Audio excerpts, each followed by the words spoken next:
Senhor possa trazer descanso ao nosso coração, né? Semana pequena, mas extremamente corrida, né? Soberbada.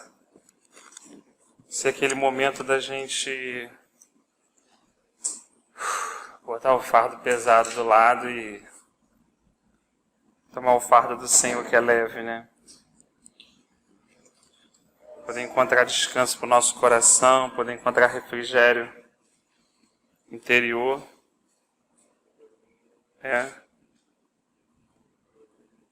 Temos sempre pedido que o Senhor possa nos abençoar com paz, né? Não tem preço. Paz mesmo, a verdadeira, não tem preço. Eu tentei separar aqui então, olhando aqui assim, em duas partes, pelo menos o capítulo 4, e até pela hora também, talvez esteja enquadrado, se assim o Senhor permitir, né? Estamos na dispensação dele. Bem, Adão teve relações com Eva, sua mulher, e ela engravidou e deu luz a Caim. Disse ela: com o auxílio do Senhor tive um filho homem. Voltou a dar à luz, desta vez a Abel, irmão dele. Abel tornou-se pastor de ovelhas e Caim agricultor. Passado algum tempo, Caim trouxe do fruto da terra uma oferta ao Senhor. Abel, por sua vez, trouxe as partes gordas das primeiras crias do seu rebanho. O Senhor aceitou com agrado Abel e sua oferta, mas não aceitou Caim e sua oferta. Por isso Caim se enfureceu e o seu rosto se transtornou. O Senhor disse a Caim: por que você está furioso? Por que se transtornou o seu rosto? Se você fizer o bem, não será aceito? Mas se não o fizer, saiba que o pecado ameaça a porta. Ele deseja conquistá-lo, mas você deve dominá-lo. Disse, porém, Caim a seu irmão Abel: vamos para o campo. Quando estavam lá, Caim atacou seu irmão Abel e o matou. Então o Senhor perguntou a Caim: onde está seu irmão Abel? Respondeu ele: não sei, sou eu responsável por meu irmão? Disse o Senhor: o que foi que você fez? Escute, da terra o sangue do seu irmão está clamando. Agora amaldiçoado é você pela terra, que abriu a boca para receber da sua mão o sangue do seu irmão. Quando você cultivar a terra, esta não lhe dará mais da sua força. Você será um fugitivo errante pelo mundo. Disse Caim ao Senhor: meu castigo é maior do que posso suportar. Hoje me expulsas desta terra e terei que me esconder da tua face. Serei um fugitivo errante pelo mundo, e qualquer que me encontrar me matará. Mas o Senhor lhe respondeu: não será assim. Se alguém matar Caim, sofrerá 7 vezes a vingança. E o Senhor colocou em Caim um sinal, para que ninguém que viesse a encontrá-lo o matasse. Então Caim afastou-se da presença do Senhor e foi viver na terra de Nod, a leste do Éden. Amém? Então aqui, o capítulo 4, assim, tem um registro bem forte da vida de 2 filhos, dos vários que eles tiveram, Caim e Abel. Né? Então é interessante que o capítulo 3 termina com o Senhor expulsando Adão e Eva do paraíso. E agora, o 16º versículo termina com o Senhor expulsando Caim da terra em que eles frequentavam. Então, foram expulsos, né, do jardim, agora Caim expulso desse local também onde morava. Né? Foi morar na terra de Nod, longe da presença do Senhor. Então é interessante que, embora houvesse aquela disciplina inicial que a gente estudou, que houve um motivo pelo qual o Senhor os tirou do jardim do Éden, né? Porque havia uma providência, um cordeiro preparado para esse resgate, né? A presença do Senhor ainda estava ali. Isso é interessante. Onde estava Abel, onde estava Caim, onde estava Adão, onde estava Eva. Né? Aí Caim agora sim é expulso e se afasta dessa presença. Né? E me parece assim, né, que esse registro, né, o Senhor registrou esse fato através do seu servo Moisés, né, que estava escrevendo o livro de Gênesis, de Berite, exatamente para tentar mostrar, acredito eu, essa relação entre os primeiros irmãos. Vamos colocar dessa forma, né? Adão era marido de Eva. Agora a gente está olhando aqui 2 irmãos. Essa é a relação deles, né? São irmãos, né? O interessante é que esses 2 irmãos, de alguma forma, receberam alguma instrução do seu pai em relação a Deus. Acredito que, mas é um pensamento meu particular, e até usando como base a experiência paterna, que o mesmo conhecimento que Adão tenha transmitido a Caim, o seu filho mais velho, ele o fez também com Abel. Né? Então ele transmitiu esse conhecimento, porque Caim e Abel não levariam de si mesmo sacrifícios ao Senhor da cabeça deles, do nada. Ah não, eu vou fazer isso, e fez. Pronto, é porque o versículo começa assim, não. Eles provavelmente receberam essa instrução de seu pai. Né? Acreditamos que a transcrição, acredita-se que não era escrita, era oral, né? Então, provavelmente, Adão e Eva contaram a experiência pessoal deles aos seus filhos. Né? Então, pai, mas como é que é isso aqui e tal? Imagina, eu fico tentando imaginar assim, Abel e Caim da idade do Felipe e do Miguel, por exemplo. Às vezes eu penso muito nisso. Né? Eu posso supor, não é nada que eu estou inferindo no texto assim, e fico pensando nos 2 e fazendo pergunta. Pô, pai, você está suando, vai ter que trabalhar? Caramba, né? Por que você não vem aqui ficar com a gente um pouco e tal, aqui brincar um pouco com a gente? Né? E eu fico pensando, Adão já tendo que suar, né, pelo trabalho, para que pudesse comer da terra. Eva já teve dores nesses 2 partos, né, e nos outros demais que ela teve. E eu fico pensando a reflexão que Adão fazia todo dia. Quando ele devia parar, isso é uma suposição, no final do dia, e refletia pensando assim, caramba, eu e minha família, todos nós podíamos estar lá naquele jardim, meus filhos usufruindo, meus filhos não têm nem ideia do que era aquilo.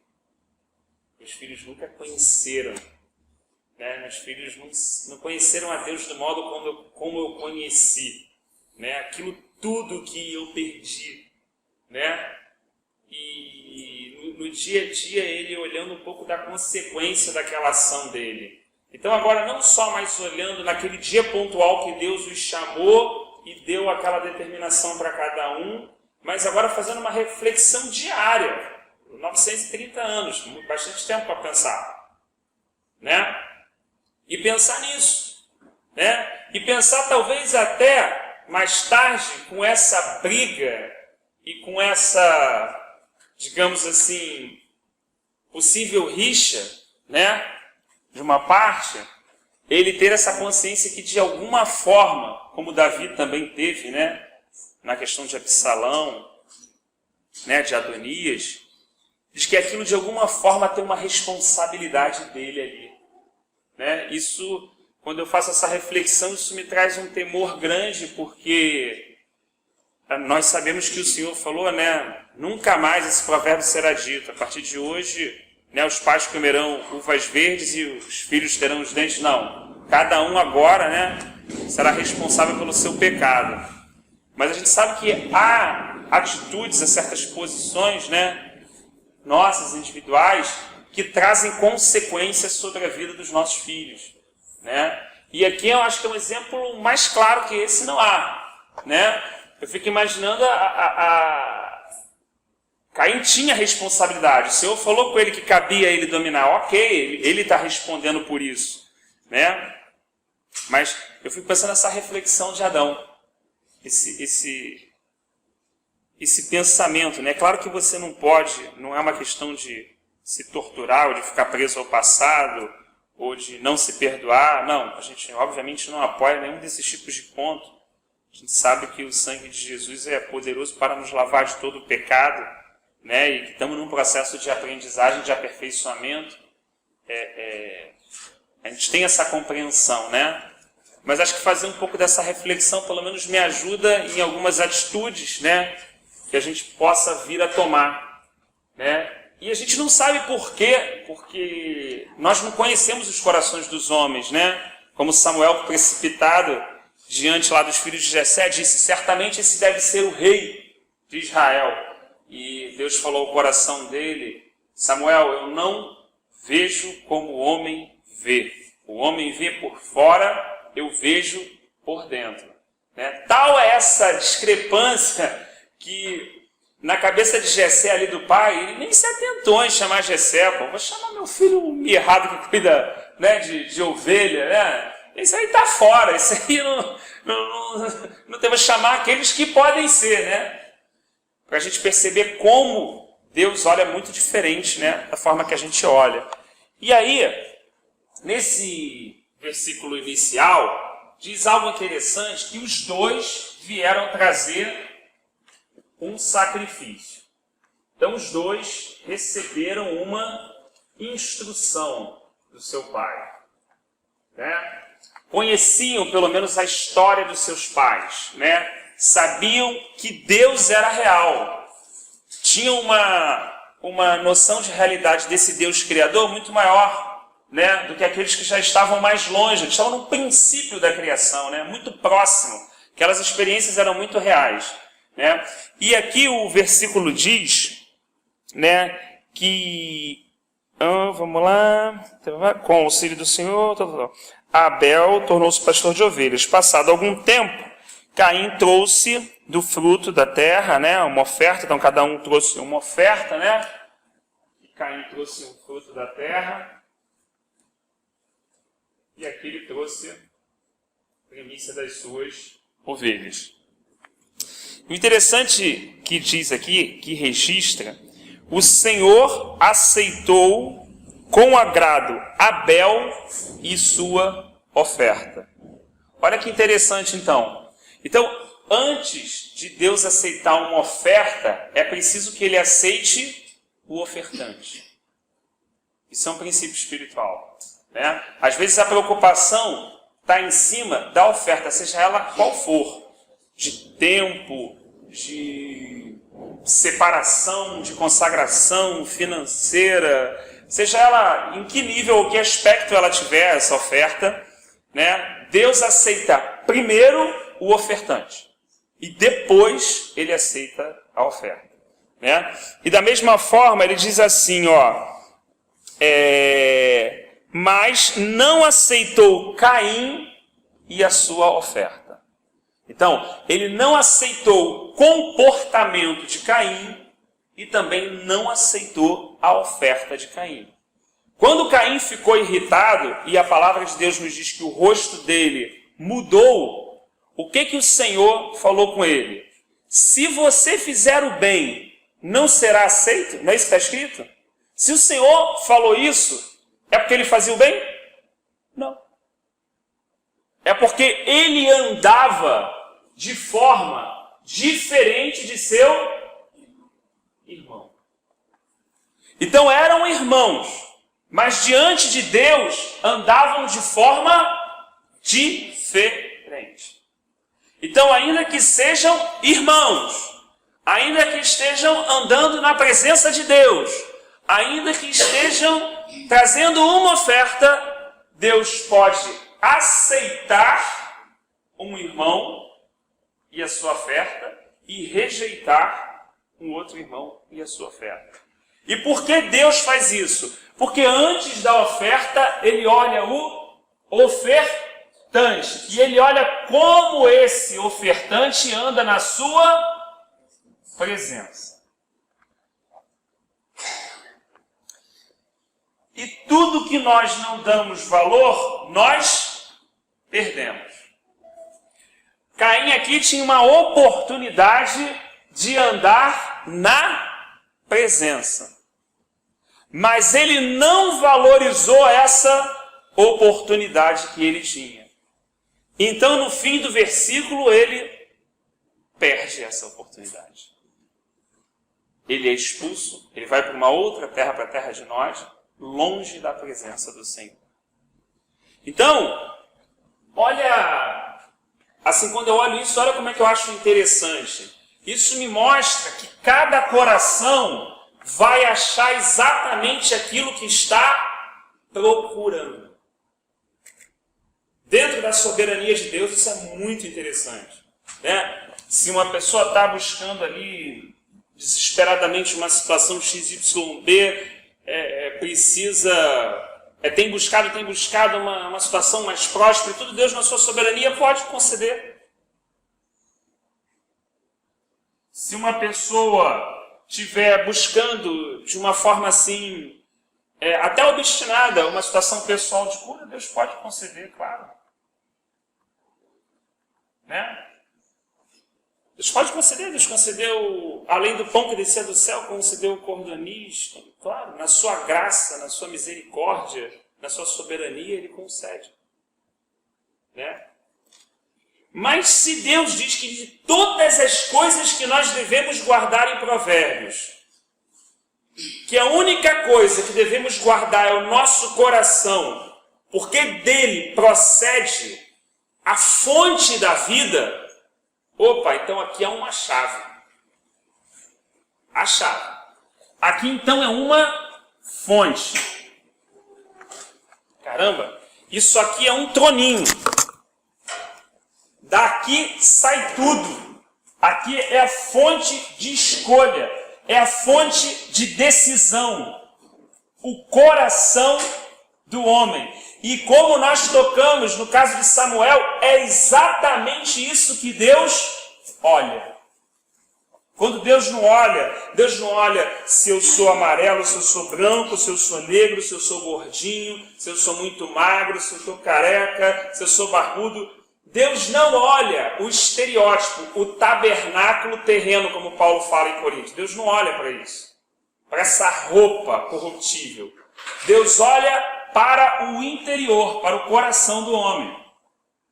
Quando ele olha para o coração do homem, ele sabe o que o homem está buscando. Porque todo mundo está buscando alguma coisa. Quem está vivo está buscando algo.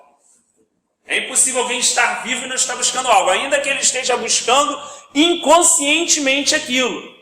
Talvez não estando muito claro para ele, não que ele tenha aquela meta, mas ele está buscando aquilo. Né? E quando a gente começa a, de repente, olhar a coisa dessa forma, a gente vê que Deus deixa uma pista para a gente. Ele diz para a gente guardar o nosso coração, porque é necessário. Assim como Adão e Eva tinham que ter guardado aquele jardim. E da mesma forma que a serpente se infiltrou ali, temos que guardar o nosso coração, né? Para que aquelas sementes malignas não tenham espaço no nosso coração para ser plantado, né? Guardar o nosso coração, porque aqui procede a fonte da vida. E ele dá a seguinte pista: se vocês buscarem, quando vocês me buscarem de todo o vosso coração, vocês me encontrarão. Buscar-me-eis e me encontrareis, quando me buscardes de todo o vosso coração. Então, para achar Deus, eu não posso estar buscando muitas coisas. Eu tenho que estar buscando só Ele. Se eu estiver buscando mais alguma coisa além dele, eu não o encontro. Né? Porque uma coisa que ele exige é ser único. É o Shabá de Israel. Ó Senhor Yahvé, o Senhor é Deus único. Era a primeira frase que uma criança israelita aprendia a falar. Quando tinha já uma consciência para dizer uma palavra, né? É ser único. Ele não, essa ideia às vezes do primeiro nos engana um pouco. Primeiro é buscar primeiro o reino de Deus. Então assim, primeiro, quando você fala primeiro tem um segundo, tem um terceiro. Deus ele precisa ser único na nossa vida. E quando ele é único na nossa vida, esse Deus que exige essa singularidade também responde com graça para que todas as demais coisas na nossa vida sejam sustentadas por Ele mesmo. Então, quando a gente está falando desse único, é só para também trazer uma palavra de equilíbrio, né? Nós não estamos falando de pessoas que largam sua família e vão pensar em Deus dia e noite. Não é isso que a gente está querendo dizer. A gente está querendo dizer de uma questão interior. Deus é único no meu coração. Davi recomenda a Salomão, quando diz que ele tem uma grande obra, ele diz assim: meu filho, que o seu coração seja inteiro diante de Deus. Davi tinha uma característica singular, que era inteireza de coração. O coração dele era todo de Deus. Todo. Não estava dividido com nada. O dia que ele dava um vacilo, alguma coisa, ele não queria saber de palácio, de rei, disso, de vai lá me honrar, igual Saul, não queria saber de nada. Ele só botava a boca no pó e falava assim: Senhor, não retire de mim o teu Espírito Santo. Porque Deus para ele era único. Era a pedra de maior valor, como está no Evangelho. Tudo foi vendido para adquirir aquela única pérola, né? Então, assim, quando a gente vai abrindo assim, então a gente vai percebendo que há tipos de coração.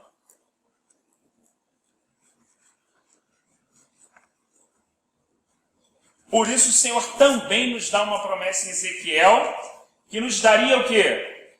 Um novo coração. E imprimiria na nossa mente os seus mandamentos. Então, nosso coração adâmico, ele não é capaz de servir a Deus. Ele não é capaz de buscar a Deus. Por isso que o maior vem em busca do menor. O grande vem em busca do pequeno. O Salvador vem em busca do perdido. Porque não tinha como o homem achar o caminho a Deus. Ele tinha que ser resgatado e encontrado. O coração de Adão, ele não tem essa capacidade. Ele não busca Deus, ele não vai na direção de Deus. Quando Jesus Cristo fez aquela obra na cruz, aquela obra plena, completa, né? O que o Espírito Santo faz quando aplica aquela obra de salvação na nossa vida, né? Literalmente não é melhorar a nossa vida, não é uma garibada, não é passar uma tinta por cima, é fazer novo. Essa é a ideia. Andar em novidade de vida. Mas por que em novidade de vida? Porque eu tenho um novo coração e tenho uma nova mente. E essa nova mente pensa diferente. É a mente de Cristo em nós. Então, não há como eu ir em direção a Ele se eu não nascer de novo. Então, uma pessoa que tem hábitos religiosos, mas não nasceu de novo, ela é uma pessoa religiosa.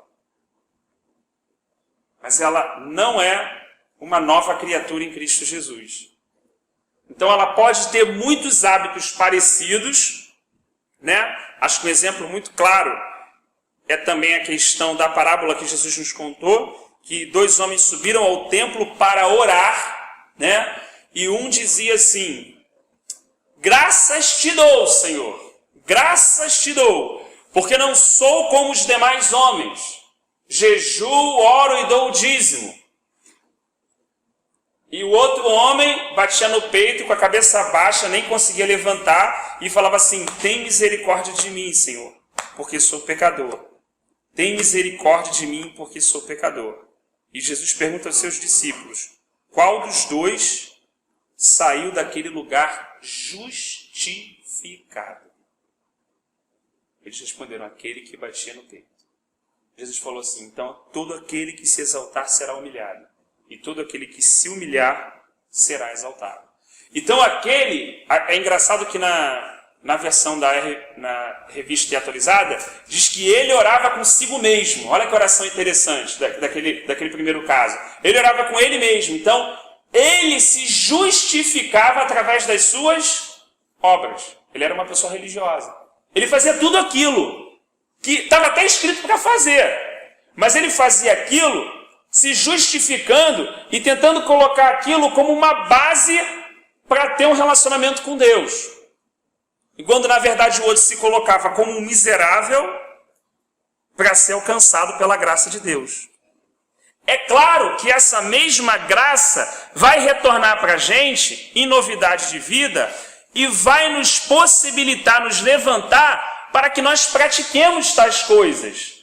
Mas nós vamos praticá-las de uma forma diferente, não usando elas para nos auto-justificar, mas como a resposta daquela graça que nos alcançou. Por isso aquelas pessoas que entram, elas sempre perguntam assim, né, em Mateus 25, quando eu fiz isso, quando eu fiz isso, elas estavam fazendo o tempo todo, mas elas não contabilizavam o que estavam fazendo. Elas não ficavam percebendo o que estavam fazendo. Elas simplesmente faziam. Sem saber até, olha que princípio interessante, né? Então assim, aqui fica muito claro que Deus está reprovando o coração de Caim. Mas olha que coisa interessante. Deus não está reprovando assim a pessoa de Caim. Deus não se sente, ele diz assim: eu não tenho prazer na morte do ímpio. Na verdade, o que Deus está fazendo é reprovando o comportamento de Caim. Mas o que Deus gostaria é que Caim mudasse aquele comportamento. Por isso que, inclusive, mesmo com o coração daquela forma, Deus conversa com ele. Outra coisa que a gente acha, às vezes, errada, né? Não só fala com Deus quem é assim com Deus. Deus fala com quem Ele quer. A hora que Ele quer. Ninguém pode determinar isso. Ele pode falar pessoalmente, ele pode usar até uma mula como foi Balaão, ele pode usar uma pessoa simples no nosso dia a dia, do nosso lado, né? Pode, como o irmão hoje que foi me contando no caminho do trabalho, a carona que eu dei, tomou 3 injeções e o médico falou, e o médico não fala isso, né? 3 injeções, falou para ele, ó, se tu não melhorar, esse é problema da tua vida espiritual. Falei, pô, se Deus não falou contigo então, amigo, usou um médico que não gosta nem de falar dessas coisas, para deixar claro para você um caminho aí. Ele falou, Deus falou comigo mesmo, né? A gente foi rindo, mas refletindo nisso, né? Então assim, Deus usa quem Ele quer, essa é a verdade. E Deus dialoga conosco, mesmo quando o nosso coração está endurecido, porque Ele quer quebrantar o nosso coração. Ele quer mudar o nosso comportamento. Senão não estaria aparecendo em Apocalipse, o Senhor bate a porta. Se Ele estivesse fora, amigão, tu fechou a porta, fui embora. Não, Ele não tem essa atitude. Ele não é homem para mentir, nem filho do homem para se arrepender. Deus não é como a gente, Ele é diferente. A gente fica logo de beicinho com alguém, meu irmão, então tchau, o problema é teu. Deus não é assim. Deus está ali na porta o quê? Batendo. Mesmo quando Ele está de fora, no lugar que deveria ser dele, que é o nosso coração. Então aqui, eu aprendo algo importante assim, né, na minha vida, que Deus reprova o comportamento, mas Ele não está reprovando em si a pessoa. Ele deseja que aquela pessoa mude o comportamento. Ele deseja que aquela pessoa, né, como ele fala para Caim, puxa, cara, anda legal. Olha só que Deus está falando, igual o pai, né? Cara, anda legal. Faz bem, né? Tá dialogando com ele, cara, e você não vai ser aceito também. Você vai trazer a tua oferta e eu vou me alegrar contigo. Pô, legal, Caim. Pô, agora, ó, caramba, esse coração que eu quero de você. Pô, show de bola. É isso que Deus, Ele se alegra quando o perdido é encontrado. Quando uma pessoa perdida retorna para Ele, a festa no céu. Mais do que ter 99 justos. Ele não diz que Ele é aquele que deixa as 99 ovelhas e vai lá para buscar aquele que se perdeu. Então Deus está em busca do perdido. Ele está aguardando o filho pródigo voltar. Né? Ele cria situações. Né? Ele cria situações mesmo naquele filho que está lá longe.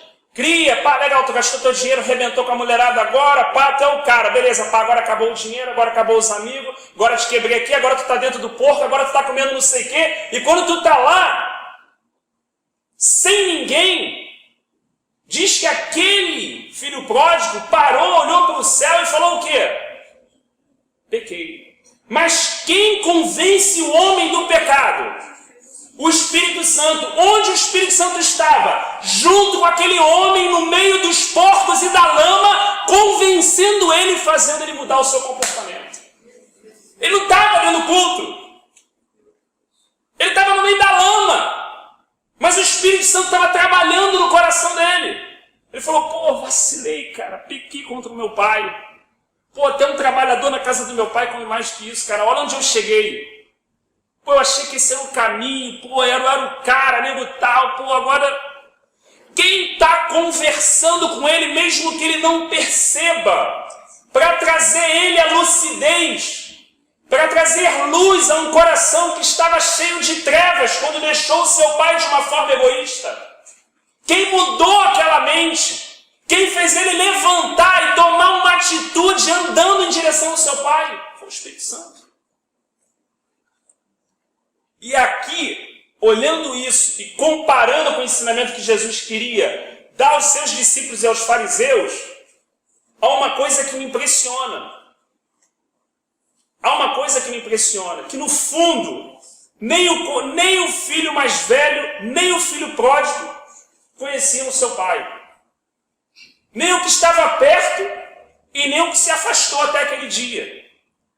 Porque quando aquele homem convencido pelo Espírito Santo retorna, numa situação bem humilhada, que é como Deus estava trocando uma ideia aqui com Caim, e fala, pai, pequei, eu não sou digno nem de ser teu filho, um trabalhador aqui já está bom para mim, e abre uma portinha para mim aqui, eu vou ficar te servindo aqui, Senhor, só fazendo o basiquinho, tá ótimo, Senhor, só abrir essa oportunidade para mim como segunda chance. E o pai abre os braços, abraça aquele filho, põe a sandália, tudo que a gente conhece, põe um anel, coloca uma roupa nele, restaura ele. Pós-arrependimento, há um processo de restauração e um processo de alegria. Aquela alegria que o Espírito Santo nos dá. Quando você olha para dentro daquela tenda, ela simboliza o céu. O Pai é Deus, o Filho pródigo é o perdido. E os servos que estão se alegrando são os anjos, como Jesus contou. Aquilo é uma figura. Só que ainda que seja uma figura, tem um filho que também não está ali. Ele está na casa do Pai, mas ele não está na tenda, perceba bem. Ele não aceita aquilo, ele não concorda com aquela justiça, porque na sua justiça própria ele já estabeleceu uma forma como as coisas devem acontecer na casa de Deus, mas a casa é de Deus, não é dele. E diz que o pai sai da tenda para tentar vir convencer o filho. Fala, cara, teu irmão estava morto, agora ele está vivo. E ele demora, e ele resiste a vir à tenda. O Espírito Santo encontra um espaço no coração de um cara que está dentro da lama, dentro do porco. E um cara que está dentro da casa de Deus, ele não encontra. Como pode isso? É isso que Jesus está me ensinando. Pô, aquele cara que está lá, que não tem a mínima... O Espírito Santo encontrou um lugar no coração dele. Ele tomou uma atitude, ele veio. Ele mudou. E o cara que está dentro, ele não ouve. Ele não escuta. Ele Não está errado, não aceito isso. Fulano, você é assim, não, pá. E Deus está tentando quebrar, falando, cara, não é essa a visão, cara. Parceiro, não é isso que eu quero que tu veja. Eu quero que tu se alegre com a obra que eu estou fazendo na vida dos teus irmãos. Por isso Deus pergunta a Caim, onde está o teu irmão, Caim? Onde está teu irmão? E por acaso sou eu responsável do meu irmão? Claro que sim. É o que Deus estava ensinando para ele. Todos nós somos responsáveis uns pelos outros. O que é a nova aliança? Orar um pelo outro. Suportar um ao outro em amor. Ajudar um ao outro. Você vai achar um ao outro o tempo todo na nova aliança. Porque é um ao outro o tempo todo. Só que Caim perdeu isso. O coração dele foi advertido, mas por causa da sua obstinação, ele perdeu o privilégio de cuidar do irmão.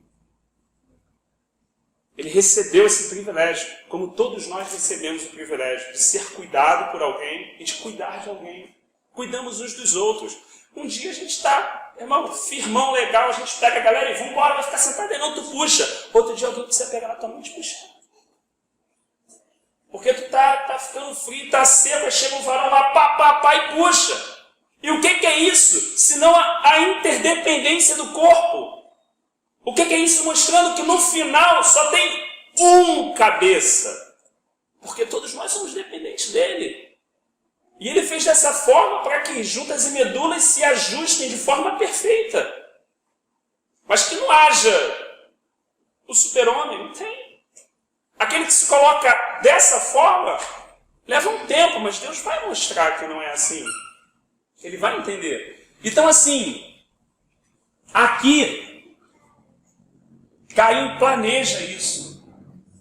Ele se aproveita da inocência do seu irmão. Pô, vamos dar uma caminhada.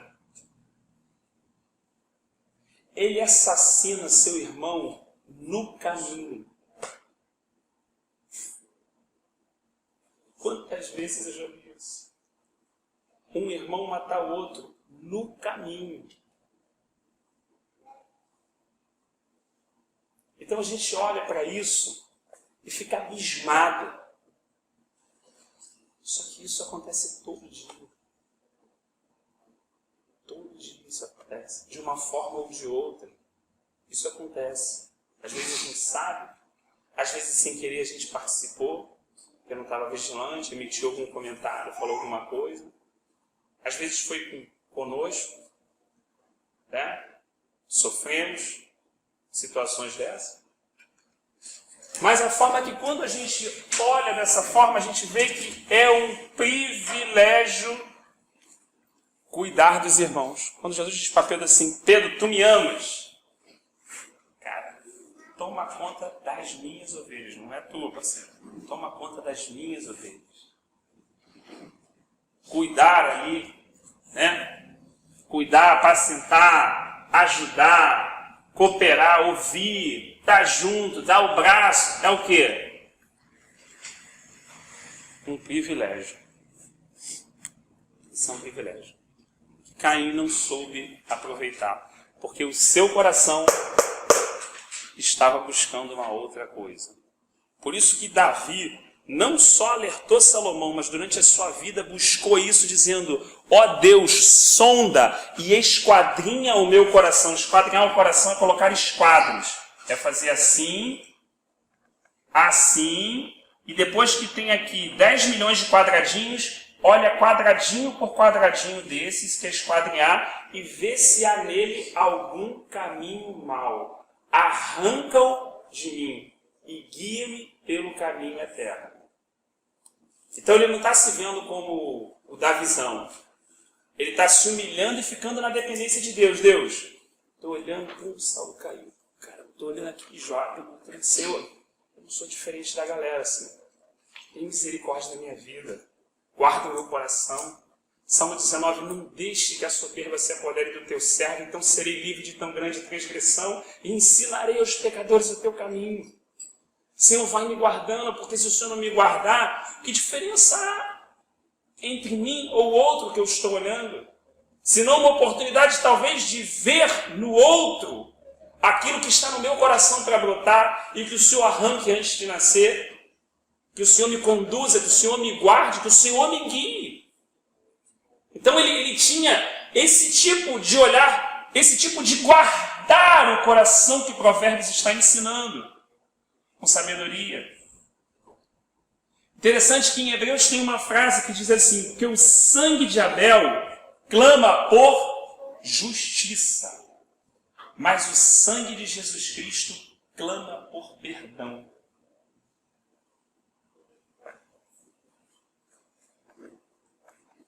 Foi a primeira vez que a terra bebeu um sangue humano. A primeira vez que ela bebeu um sangue foi quando ele matou a ovelha para cobrir Adão e Eva com aquela cobertura correta, como a gente estudou, né? Mas a primeira vez que bebeu o sangue humano foi o de Abel.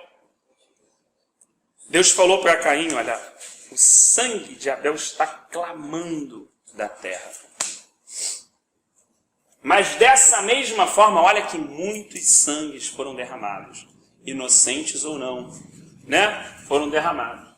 Mas o que eu acho muito lindo em Deus é que Ele proveu esse cordeiro e quando a terra bebesse esse sangue, Ele ia restaurar todas as coisas no céu e na terra. Eu fico imaginando quando Jesus falou assim, como ansiei ter convosco essa Páscoa, como esperei esse dia. Não esperei o dia que eu multipliquei pão, não esperei o dia que um milagre. Como esperei esse dia? Onde eu sou essa providência para a vida de vocês. Onde eu vou ser esse cordeiro. Onde esse vinho vai ser o meu sangue e esse pão vai ser o meu corpo. E a hora que esse sangue for derramado e a terra beber, eu vou restaurar todas as coisas, desde o primeiro homem até aquele último lá, que ainda nem nasceu. Olha a preciosidade do sangue de Jesus Cristo. Olha como nesse sangue há poder, a redenção, a salvação. Ele purifica, ele lava de verdade. Não o nosso tabernáculo exterior, mas ele lava o nosso coração. Ele quita a nossa dívida. Ele zera a nossa deuda, né? Ele passa aquele brancão mesmo, né? Deixa a cédula sem nenhuma dívida, né? Então, me parece que até o versículo 16, né? O Espírito Santo leva Moisés a registrar essa relação entre esses dois irmãos, que é algo prático e aplicável no nosso dia de hoje. Às vezes, é difícil e vai precisar que a gente negue a nós mesmos para ouvir alguma direção de Deus. Mas às vezes até aquela pessoa que afronta ou que faz o mal para a gente, que no nosso homem adâmico o correto é falar, parceiro, deixa ele, vai descer a ladeira. E aí Deus vem para a gente e fala assim, gruda nele, fica do lado dele, não abandona ele, nos dando uma direção espiritual que é contrária à nossa realidade adâmica, que só pelo Espírito de Deus o homem vai entender isso. Como é que esse cara me bate e eu tenho que oferecer a minha face? Como é que esse cara me empurra e o Evangelho manda eu abraçar ele? Só pelo Espírito de Deus com um novo coração e com uma nova mente. Senão o cara fica biruta. Ele não entende, a conta não vai fechar. Não fecha, ele vai querer ficar com a justiça própria dele. Parceiro, 1 mais 1 é 2 e beleza, tu vai para lá, eu vou para cá, tá resolvido. Mas a gente percebe que isso é uma realidade, que é o próprio Deus que faz essas coisas, que deseja fazer essas coisas na nossa vida. A gente diz que o testemunho de Abel fala até hoje, Hebreus diz isso. Quando nós estamos aqui, há quase 6.756 anos, depois desse fato, aproximadamente, o testemunho de Abel está falando no nosso meio. Deus o aceitou e aceitou a sua oferta. Aceitou o seu coração, aceitou o modo como ele se relacionava com Deus, como ele andava diante da presença de Deus, como ele falava com Deus no seu íntimo. Deus aceitou isso. Deus se agradou do coração dele. Da forma que ele se chegava a Deus ou que ele valorizava essa presença. Nós não estamos falando aqui daquele probleminha pontual, disse, rapaz, gritei, dei mole, isso aqui, não estamos falando disso. Estamos falando de uma coisa mais interior, da valorização que o nosso coração tem em relação a essa presença. O quanto ela vale realmente para a gente. Né? E pelo texto, parece que a gente entende que ela tinha muito valor realmente para Abel. Né? Dessa forma, ocorre o primeiro assassinato na humanidade. E Abel termina seus dias cedo. Né? Caim parte para a terra de noite e parece que a coisa já fica confusa e um pouco desconfigurada naquela família. Recém-criação. Né? As coisas não estavam como estão hoje. Quem brinca, às vezes tem... Meu avô falou que tomava banho lá em Paquetá. Tinha gente que nadava ali na Baía de Guanabara. Está falando de 100 anos. Você imagina que 5 mil, 100 mil. Como é que isso devia ser lindo? Como é que isso devia ser maravilhoso? Como é que isso devia ser perfeito? Logo ali naquele... Bem recém-criação, né?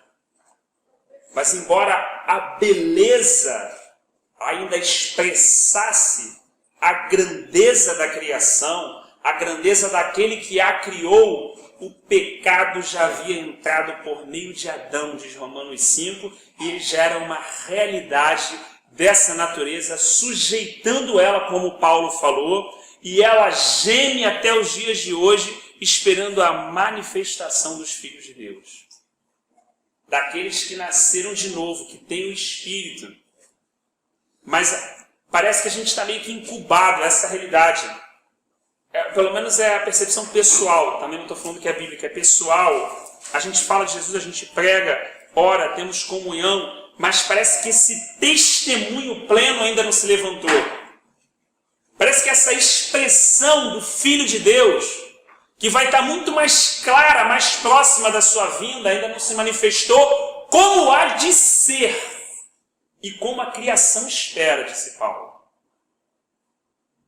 Mas esse é o nosso desejo, que independente das nossas dificuldades, irmãos, e das nossas limitações, que sejamos nós lá, que não percamos essa oportunidade por nenhum problema aqui de baixo, que não desviamos o nosso olhar por nenhuma dor que tenta nos incomodar, ou nenhum problema que ocorre no nosso dia a dia, que todos nós estamos sujeitos, ficamos tristes, ficamos chateados, nos emburramos com alguma coisa, nos chateamos, às vezes certo, às vezes errado, mas que a gente consiga ir deixando essas coisas de lado e seguindo para o alvo que é Cristo. Seguindo para o alvo que é Cristo. Valorizando essa presença independente do que você estiver vendo, independente da situação A, B, do escândalo de não sei o quê, da situação do que falaram, independente de qualquer coisa que estejam falando, qualquer frieza, qualquer voz que venha, não, isso não precisa, isso aí não está orando, não precisa buscar, não precisa orar, mas que é isso, você quer? Deixando isso tudão de lado e valorizando essa presença, indo cada dia mais em direção a ela. Como Paulo ensinou a Timóteo, sem briga, sem discutir, sem tentar convencer nada, irmão, rapaz, eu quero só seguir essa linha, irmão. A gente quer ficar só nesse alvo, só nesse caminhozinho estreito mesmo. Né? Então, assim a gente fecha esses primeiros 16 versículos do capítulo 4, né? Entendendo como é bom, né? Às vezes, a gente não... Eu digo isso por mim, né? Às vezes a gente tem alguém cuidando da gente, né? No sentido espiritual, às vezes a gente não valoriza como deve valorizar. Né? Então, olhando para isso aqui, eu penso assim, como é bom ter alguém cuidando da gente espiritualmente. Alguém apacentando a gente, né? Como é bom. E dessa mesma forma, como é bom, ainda que por momentos, talvez não por chamado, mas por momentos, poder cuidar de alguém também, né? Poder também de alguma forma ali, né? Apacentar alguém. Como é saúde para o corpo de Cristo isso? Como é salutar, né?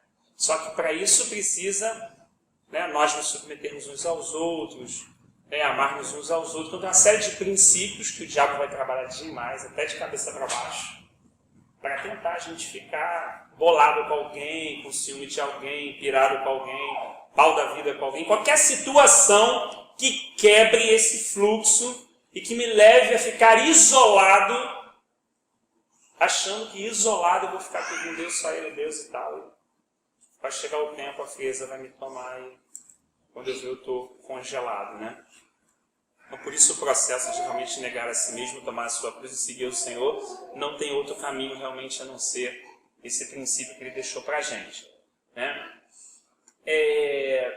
Eu não sei o que os irmãos estão sentindo assim no coração, né? Se a gente avança um pouquinho do 17, se a gente aproveita e para um pouquinho para orar, o que os irmãos estão percebendo assim?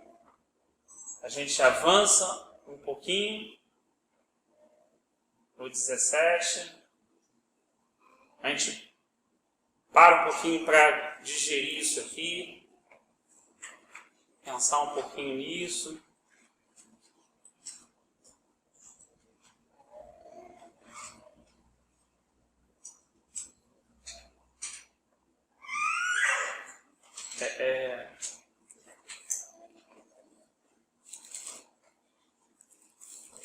A submissão é uma graça, né? E só é possível se submeter também por graça.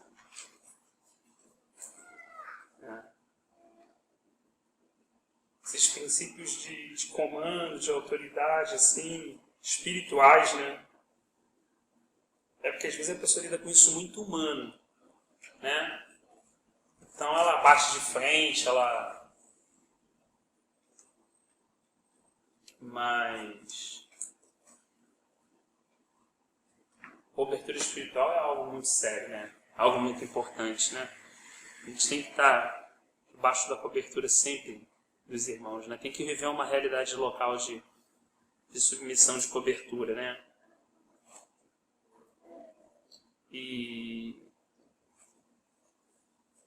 quando isso ocorre, quando esse quebrantamento chega, né?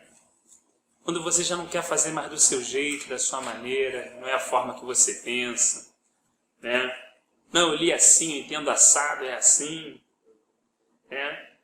Quando o rolo compressor já passou em cima de você, então a única coisa que você quer é estar com o Senhor e com os irmãos. Porque de resto, aqui embaixo, não sobrou mais nada. Tá. O Senhor, porém, disse: portanto, qualquer que matar a Caim, 7 vezes mais será castigado.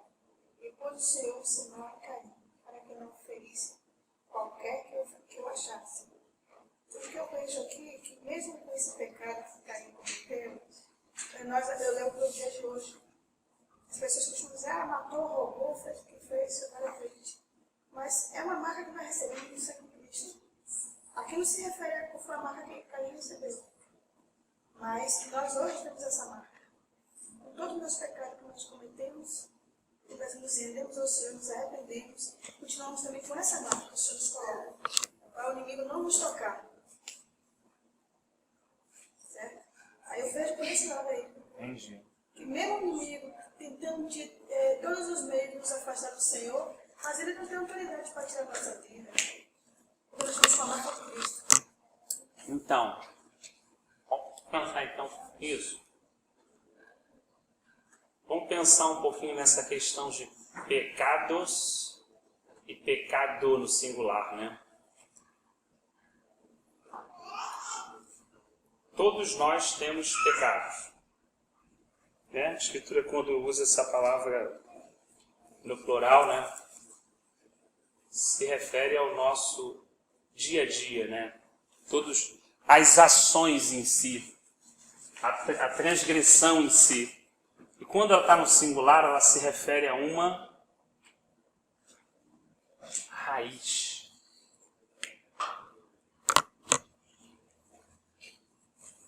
Ela se refere, a tradução melhor, como iniquidade. Como o caule e a raiz dessa árvore, não o fruto dela que deu, né? Então, assim, a minha preocupação nos dias atuais é a seguinte compreensão.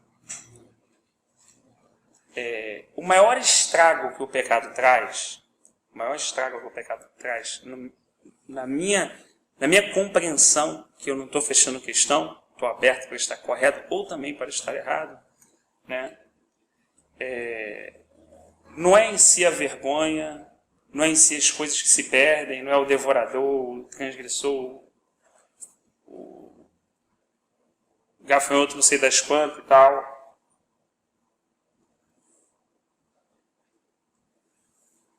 O pior dano, a pior perda é a morte espiritual.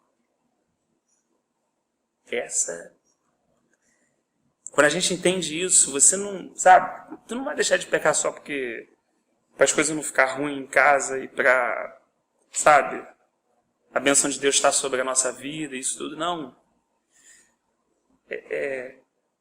Porque é a única forma de se relacionar com Deus. Quando eu estou falando disso aqui, tá? Isso aqui não.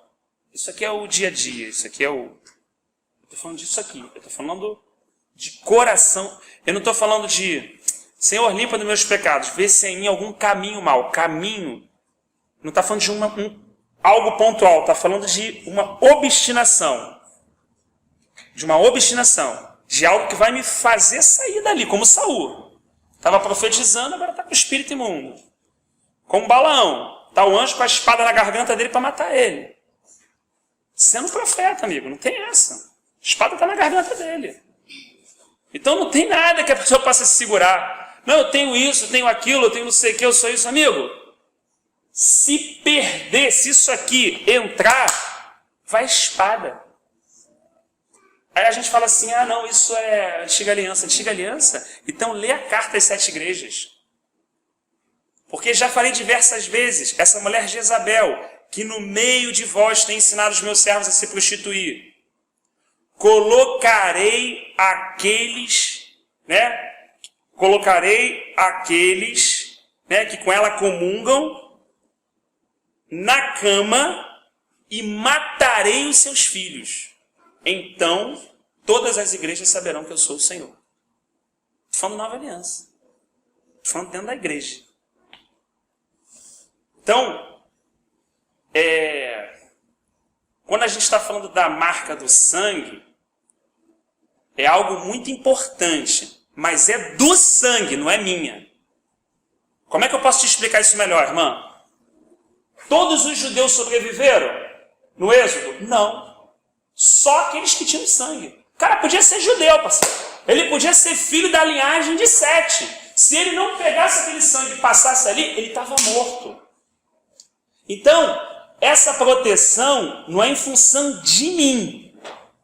É em função desse sangue. Só que desse sangue aplicado, tem uma prática aqui, não é uma mágica, eu tenho sangue, não.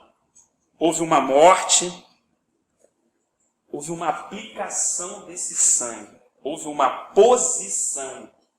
Eu quero dizer, o que eu queria desmistificar é o que às vezes eu escuto hoje, não o sangue, mas uma coisa meio quase que mágica e esotérica. Não associado a um princípio de submissão ao cordeiro que foi sacrificado. Entende? Porque senão a pessoa se engana. Não, irmão, tem a marca do sangue. Irmão, tem a marca do sangue. Está vindo a espada, vai lanhar o cara. Vai cortar ele no meio, como já vi. Por quê? Porque isso é na cabeça dele. Mas o sangue espiritual não está aplicado aqui, não. É igual aquele cara aí, expulso você, não sei o que. Tu expulsa, amigo. Eu conheço bem quem é Jesus e sei quem é Paulo. Você pode estar até fazendo tudo certinho, mas você não te conhece não. E manda um piau nele e rasga a roupa dele. Então, é importante essa percepção de uma verdade espiritual. Para que eu possa estar alicerçado na verdade. E não em um conceito da minha mente. Porque se a gente parar para pensar, irmãos, Deus não é o Deus da minha mente. Cada um de nós tem uma ideia de quem é Deus. Se a gente for conversar aqui, perguntar, quem é Deus? Ele tem uma ideia de quem é Deus. Eu tenho, irmão tem, irmãzinho, cada um tem uma ideia. Deus é a ideia que eu tenho dele ou Deus é Deus? Deus é Deus. O que ele faz é mudar essa ideia, essa percepção, para de fato quem ele é. Como é que é esse caminhar aqui, irmão? Esse caminhar é a eliminação do grau de engano. Todos nós, em algum aspecto da nossa vida, temos um grau de engano. Só que para eu caminhar, eu preciso saber em que grau de engano eu estou. Senão eu não consigo nem caminhar, não consigo dar um passo. Que grau de engano eu estou? Para depois de saber que grau de engano eu estou, conhecendo a verdade, ela pode ir me libertando. E para que eu possa conhecer a Deus como Ele verdadeiramente é e não como eu imagino na minha mente. Porque aqueles homens eram sinceros, aqueles judeus. Eles eram sinceros. Eles faziam aquilo achando que estavam servindo a Deus. Às vezes algumas atitudes na nossa vida a gente faz de todo o coração sincero, legal, achando que aquele é Deus, e não é. Então, assim, eu só faço essa ponderação assim, porque eu acredito que Caim achou que estava fazendo melhor. O engano é uma coisa tão terrível, que se a pessoa, você já viu uma pessoa que sabe que é soberba e continua sendo soberba? Não, porque quando a verdade chega, ela quebra. Qual o problema? É que ela não se acha soberba. Ela não se acha ciumenta, ela não se acha orgulhosa. Por isso que ela continua sendo. Por isso que quando entrevistado para aqueles homens, Jesus falou assim, eu vim dar luz aos cegos e tornar cegos aqueles que dizem que vêm. Foi isso que Jesus quis dizer. Se vocês não tivessem falado nada, parceiro, estava tranquilo, mas como você diz, nós vemos, então esse pecado está contabilizado por você. Isso que ele estava ensinando ali na nova aliança. Então, assim, quando a verdade chega, quando a luz chega de fato, qual é o primeiro sinal? É o cara falar, puxa, cara, eu estou soberbão mesmo, eu estou me achando que é o tal. Já sei que a chapa vai esquentar. Porque quando a verdade chega e você vê aquilo fica patente, aquilo fica desmascarado. Né? Então, aí está o problema do engano. E o que mais vai acontecer nos últimos dias, que Jesus falou em Mateus 24? O engano se multiplicará. Então, olha a importância, nos últimos dias, quando o engano está se multiplicando, nós estarmos firmados na verdade. Guardados na verdade. Ele é como um escudo, não é assim? Que nos guarda. Né? Em algum aspecto, eu digo isso refletindo na minha própria vida. Tem situações que eu penso A e Deus vai me mostrar com o tempo que o A não é o A. Que eu acho, entendeu? Assim, pô, mas isso aí não, isso aí acho que eu já estou caminhando legal com o Senhor e tal, isso aí eu estou... É uma percepção minha. Aí Deus chega para mim e fala assim, não, cara, não está caminhando assim, não. Você pensa que está caminhando assim. Se a gente abrir legal o nosso coração, abrir legal assim, sem grilo nenhum, a gente vai perceber que até as coisas certas, que às vezes nos são ensinadas, nós fazemos errada. Irmãos, eu já cheguei vezes de pedir perdão a alguém e falar assim, irmão, né? Você está chateado com alguém e tal, pá, né? Aquela situação. Aí, o pastor João fala assim, ó, vem um missionário hoje aí que é, rapaz, o irmão veio em tal lugar e tal, olha, o irmão vai descer uma palavra aí, irmão, fogo puro, Deus na terra mesmo, ó, legal mesmo e tal. Aí eu vou lá e falo assim, pô, eu quero receber isso. Putz, mas tô obrigado com meu irmão, já tem uma autoridade espiritual para falar assim, pô, não vou receber nada. Aí a gente do culto procura o irmão e fala assim, pô, irmão, aquela parada assim e tal, me perdoa aí, tudo foi minha intenção e tal. Não, irmão, tá tranquilo e tal, resolve, senta na cadeira. Agora eu vou receber já. Né? Procurei meu irmão antes da oferta, tudo tranquilo. Aí o Espírito Santo vem no teu coração e fala assim, Rafael, por que você pediu perdão? Porque você se arrependeu da tua obra morta, do teu pecado, ou porque você quer receber aquilo que vai ser dado na frente? Qual foi a tua motivação? O que te levou a se quebrar diante de mim? Foi aquilo que não vai receber nada. Porque você ainda não entendeu os motivos pelos quais você deve fazer a coisa no meu reino. Você não tem que acertar meia coisa de coisa pelo que você acha.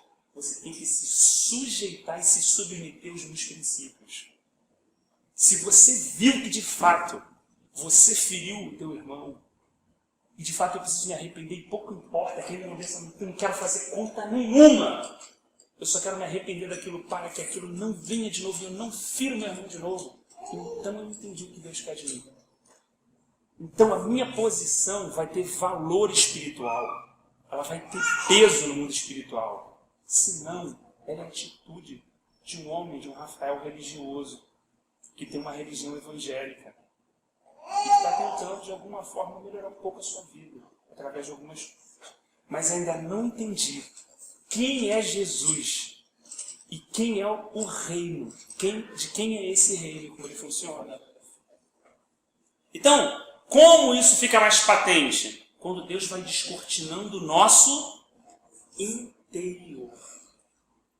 Então a gente fala assim, quero chegar próximo de Deus. Isso é mais ou menos. A gente quer chegar de novo na nossa ideia. Só que Deus está lá e você está aqui. E aí, cara, buscando a Deus e tu, pá. Por um lado, eu estou mais próximo, né? Olha como é que essa sensação é aquela que Paulo ensina, né? O Espírito Santo fala através dele. Eu desfruto de comunhão, estou discernindo coisas que... Mas, por outro lado, eu estou me sentindo mais indigno. Porque quando você chega... Olha só, eu sou mais ou menos feio, irmão. Mas se eu chegar do lado de alguém que é muito bonito, o que acontece comigo? Fala assim, amigo, caboclo nasceu mesmo do avesso. Não é assim que vai falar de mim? Por quê? Porque pô, agora, pô, tô barrigudinho, careca e tal, mas tô sozinho. Tô assim, né? Não tem comparação. Se tiver lá o cara, o Brad Pitt, eu viro o quê? Beleza negativa, né? Eu viro... Porque você criou um grau de comparação.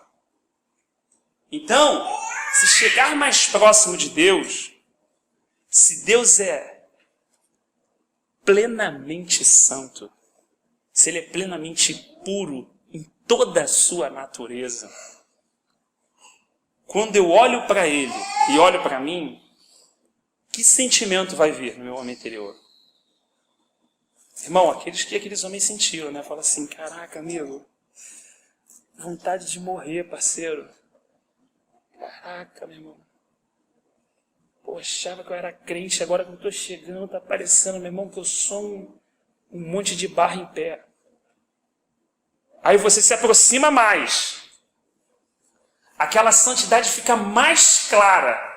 Ela fica mais revelada, mais patente. Aquela luz brilha mais forte. Eu olho para mim e vejo mais mancha onde eu nem via. Eu vejo mais coisas que os meus olhos ainda não enxergavam. E vou ficando menor. E vou ficando menor. E vou ficando menor. Será que nessa condição, será que realmente eu quero continuar me aproximando de Deus?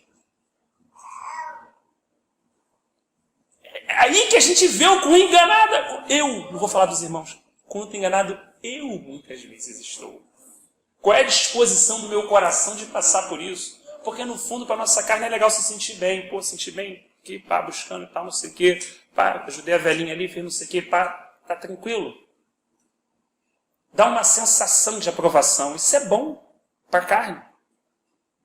Agora, se sentir assim, e você caminhando como Daniel, que cai, não consegue se levantar, como Isaías diz que vai morrer, como os outros gemem, como bota a mão, como vira, como tira a sandália do pé, quando fala assim, é essa a sensação? Se a gente for sincero, a gente vai fazer igual o povo, hein, Moisés? Fala lá com Deus e avisa a gente, parceiro, não quero ter esse trabalho não. Manda lá, manda o boneco lá, manda o mensageiro lá falar que, pô, não quero pagar esse preço não, parceiro, vou ficar aqui, tu traz a mensagem, rolou para mim aí. Quem é que quer chegar perto do monte do Senhor? Quem é que quer ter aquela visão terrível que Moisés teve? Que até um animal no pé do monte se tocasse, morria. Quem é que quer ter a sensação de temer a Deus como Ele é devido? Então assim, aí, quando a gente abre legal o coração, a gente fala assim, puxa Senhor, verdade é que eu não quero muito isso. Mas eu também quero isso. Na verdade, existe uma luta dentro de mim e eu quero querer mais isso. E sei que só posso continuar caminhando nessa direção se realmente a Tua graça agir na minha vida. E senão eu vou ficar paradinho aqui no... Estou servindo feijão com arroz e está bom demais. Então, assim, um exemplo prático aqui de algo que pode estar refletido de um engano, né? Então, assim, é importante primeiro a gente entender que não é o dono da razão, a gente entender que o Espírito Santo teria que ter a liberdade no nosso coração de mostrar todas essas questões. Às vezes a gente acha que, pô, numa situação, tá totalmente certo e tal. Às vezes não tá. Né? Como o exemplo que a gente deu do filho pródigo. No final, quem está longe? Vamos fazer a conta? Quem está longe? O que é estar perto? Quando a gente tem disposição para fazer essas reflexões, elas valem a pena na nossa vida espiritual. Porque a gente também dá uma limpa, fala assim, não, a parada realmente, no real é isso.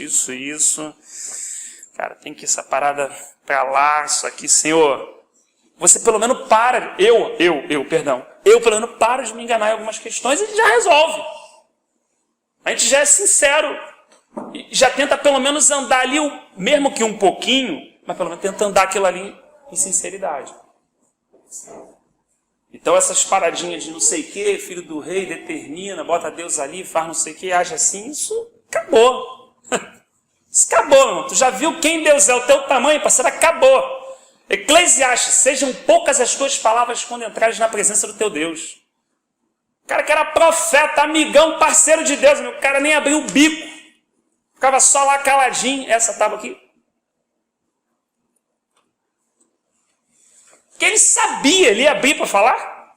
De jeito nenhum, pô. Você está diante de alguém que é poderoso, onisciente, onipotente, que a voz dele cura, liberta, clareia, dá direção. Você vai querer falar ou ouvir? Se você tem essa revelação clara, vai querer ouvir, irmão, vai achar a cabeça e ouvir. Quando quer falar muito é porque não tem nem noção com quem está falando. É porque não tem noção com quem está falando. Quando tem, irmão, não quer nem falar, só lágrimas correndo. Pede misericórdia, eu quero ouvir, Senhor, eu quero ouvir a tua voz. Porque a tua voz é como um martelo que esmiuça a penha. Porque a tua palavra, ela vem e não retorna para ti enquanto não realizou aquilo que aprouve ao Senhor. Porque ela é espírito e vida. Porque ela é pão. Então o cara não quer falar, parceiro, o cara quer ouvir.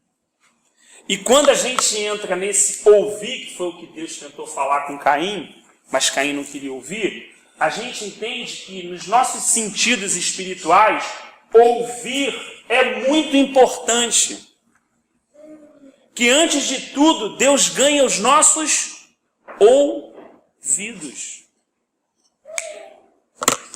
Moisés, ele não se preocupava em ver, mas ele se preocupava em ouvir.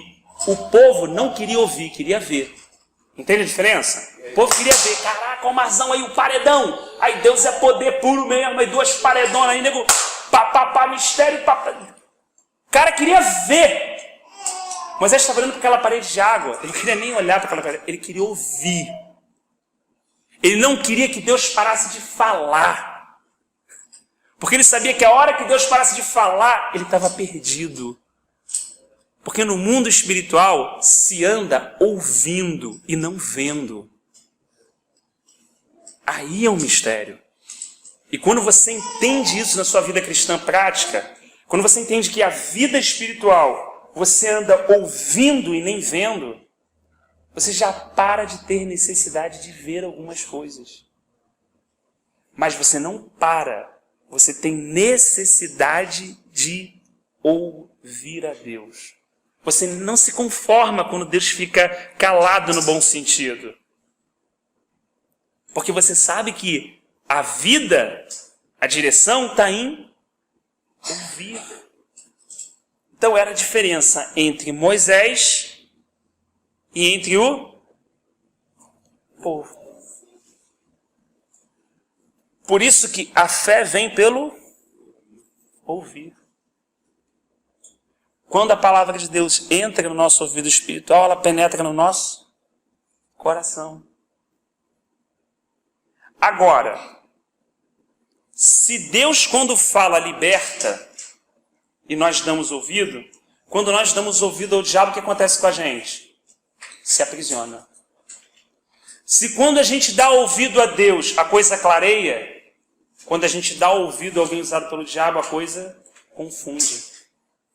Opa, então calma aí, o mundo espiritual não é só assim, só Deus falando? Não, não é só Deus falando. Tem que discernir essa voz. Se eu ouvir a Deus, for Deus falando, amigo, aquela voz, a voz de Deus, vem para libertar e para clarear.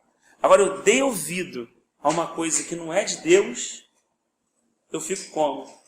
Confundido e preso. Por isso, Jó nos ensina isso também. Que os meus ouvidos provem as palavras, como o meu paladar prova os alimentos. Botei o alimento é podre, jogo logo para fora. Ouvi uma coisa, opa, não é Deus, põe para fora. Se entrar, vai passar uma semana. Embolado, confuso, fraco, passando mal, o que houve? Entendi nada, aquela semana estava bem, de repente isso, está passando mal espiritualmente. Você é um homem espiritual. Eu sou um homem espiritual. Temos faculdades espirituais. Recebemos uma coisa que não era de Deus. Aquilo vai fazer mal para a gente, até que aquilo seja posto para fora. Então, olha que coisa importante é ouvir. Né? Bem, com isso a gente consegue pelo menos fechar os 16 versículos. A gente repara aqui, né? Caim não quis ouvir as consequências de um coração surdo, de um ouvido surdo, de um coração surdo, de um ouvido surdo. Por isso a gente precisa entender que quando Deus está falando com a gente no dia a dia e tal, no momento de congregação, de ajuntamento, o que Satanás tenta fazer?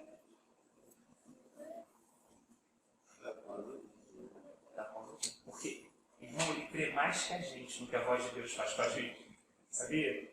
Ele crê no que a voz de Deus produz mais do que o Rafael crê. Porque se eu cresce, eu não ficaria tão desatento algumas vezes. Mas ele tem tanta certeza do que aquilo vai produzir, ele tem tanta certeza, que ele sabe o poder da palavra do Criador. Ele é um querubim ungido, caído, mas ele é um querubim ungido, irmão. Caído, mas é um querubim ungido. Que andava, segundo Ezequiel, nas pedras fogueantes, no monte do Deus vivo. Então o que ele faz? Parceiro, esse cara não pode ouvir isso. Se ele ouviu que Deus tem para falar com ele, se entrar no coração dele, amigo, é porque a gente é um vaso de barro, a gente é tão limitado que a gente não entende toda essa luta, essa batalha que está acontecendo. Mas se essa palavra entrar, o que Ezequiel falou? O Espírito de Deus falou, ponte de pé que falarei contigo. Então o Espírito de Deus entrou em mim, me pôs de pé e o Senhor começou a falar comigo. Olha que interessante. Então, a nossa preocupação como discípulo vai ser o quê? Manter os nossos ouvidos abertos. Antena. Fechado para o inimigo. Né? Fechado para o inimigo. Exatamente. Isso aí, legal. Fechado para o inimigo e aberto para Deus. Para Deus. Mas o inimigo, ele é astuto. Ele vai tentar usar alguma coisa que quebre isso. O que ele pode usar? Como é que eu posso fazer para esse cara parar de olhar se ele tem que ouvir isso ou não? Para quebrar essa desatenção dele, essa vigilância. É eu fazer ele olhar para ele. Se eu mandar uma letra aqui, esse maluco vai quicar. Uma calúniazinha aqui, uma parada que é mentira, esse cara vai pirar. Quando ele pirar, ele perdeu essa sensibilidade. Aí já entra um maluquinho aqui, outro falando pá, ele já perdeu. Quando ele perdeu, já vou entrar ali e ele já está turbadão. É uma rede, né? É uma rede. Ao redor. É claro que o Senhor é misericordioso e gracioso e está todo dia cortando laço. Está todo dia cortando laço. Está todo dia os anjos do Senhor cortando laço. Porque, irmão, a gente é super limitado, né? Então o Senhor está cortando laço. Mas é uma maneira, talvez, didática, assim, da gente tentar perceber isso. E perceber, assim, que o inimigo vai fazer a gente olhar pra gente. Pô, tá vendo? Cara aí, ó. Pô, já não era pra estar assim, aí. A galera não te valoriza e tal. Já vai botar uma letra pra você olhar pra você. Ele vai trabalhar, ele vai dar aquela pá no ego, ele vai, entendeu? Pô, não é isso. Ele vai fazer alguma coisa. Quebrou isso, amigo? Joga a sementinha e já perdeu a percepção. Por isso que um dos pontos de vigilância importante é não estar olhando para a gente. Não fazer essa conta. Não dá para fazer essa conta. Fizer essa conta, perdeu. A conta é: o sangue de Jesus me limpou de todo pecado. O sangue de Jesus me limpou de todo pecado. Ah, mas fulano fez, mas eu já fiz muito isso com os irmãos também. Isso não. Minha conta é maior. Minha conta é maior. Não vou olhar para mim. Minha conta é maior, eu quero olhar para Jesus. Ele não tem os ouvidos, que é esse canal. Com o ouvido aberto, irmão, você anda no dia mau, no dia escuro. Você não precisa ver para andar. Deus vai falar assim: ó, João, direita. Você vai para a direita. Não precisa estar vendo para ir para a direita. Você vai para a direita. Se estiver vendo, é até pior, porque tu vê uma paradinha na esquerda, chama atenção que é para a esquerda. É melhor realmente nem ver, só ouvir. Porque quando você perde a sua visão, a sua direção fica toda no ouvir. Toda no ouvir. Caraca, não estou vendo nada. Se fala esquerda, mais para a esquerda, frente, direita, eu vou. Você fica plenamente suscetível a ouvir. E a vida espiritual está assim. Não vai ver. Imagina, tu olha e fala assim: como é que eu vou para frente? Não dá para ir para frente. Ele fala assim: vai. Mas tem um mar aí. Vai, vamos para Tatuí. É mole a gente falar agora, que a gente sabe o final da história. Difícil é tu ser o primeiro. Se a gente assim tem 10 na nossa frente, tu fica ali atrás, vai deixar o maluquinho botar o pé, que se abrir eu vou atrás. Eu vou com a galera, né? Alguém tomou uma posição, eu vou meio que empurrando. Agora, e quando a gente é o primeiro, não tem ninguém querendo tomar aquela posição, botar o pé, e Deus fala assim: vai! E tu... Pô, mas você não conhece, não viu, não leu, não tinha Bíblia, não tinha igreja, não tinha nada. Essa situação que a gente tem que contextualizar. E o cara botar o cajado como não tivesse nada aqui, dizendo: a tua palavra é mais verdade do que eu vejo. Se o Senhor falar para mim alguma coisa, aquilo é verdade a ponto que tu estiver enxergando a mentira. De tanto que aquele coração está desejoso de declarar que a voz do Senhor é verdade. Acabou, vai embora, amigo. Se é por cima da água, você não quer nem saber. Mas houve um discipulado, houve um treinamento, houve um tempo para ele lá, emitir no deserto, houve um tratar, houve um esvaziar, houve um cuidar de ovelha, houve uma situação, né, da circuncisão, houve outras situações que foram tratando com ele para que ele chegasse ali. Então isso é um processo. O importante é a gente estar atento para a gente não deixar nada interromper esse processo. Porque foi o que a irmã falou, o inimigo pode não interromper esse processo. Mas eu posso permitir que esse processo seja interrompido.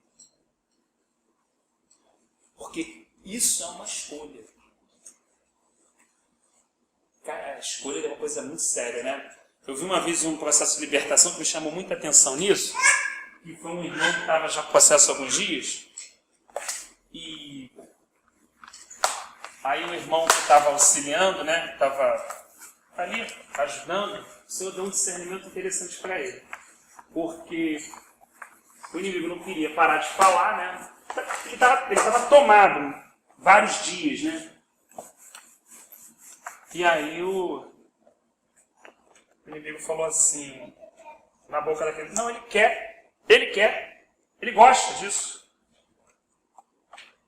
Não quero falar com ele. Você realmente gosta? Eu realmente gosto. Caramba. Escolha dele, né? Mas você quer continuar assim? Ele falou assim, não quero. O cara que estava possesso falou. Já, né, o inimigo estava trepado nele, mas estava ali afastado para ele poder dialogar com aquele irmão. Quando ele falou aquilo, já bancou de novo. Não vou deixar de jeito nenhum. A irmã falou assim, é um princípio espiritual. Ele tem uma escolha. Ele pode ter escolhido um dia que você estivesse aqui. Mas ele escolheu agora que você não esteja. E o Deus Criador, que estabeleceu todas as coisas, respeita a escolha dos homens. E você vai ter que escolher também. Sai agora em nome de Jesus. Demônio. A escolha que aquele homem fez. Ele escolheu. Olha como é que isso é importante. Ele escolheu. A gente está falando do ouvido. Ouvir, em cima do ouvir tem uma ação, uma atitude, uma escolha. O cara que fala, a gente falou dos porcos que voltou para o pai. Toda vez que se ouve de verdade a Deus, aquilo gera uma atitude, gera uma ação. Corresponde, né? Uma ação que gera uma reação. Amém, irmãos? O Senhor possa nos ajudar, né? Nesse digerir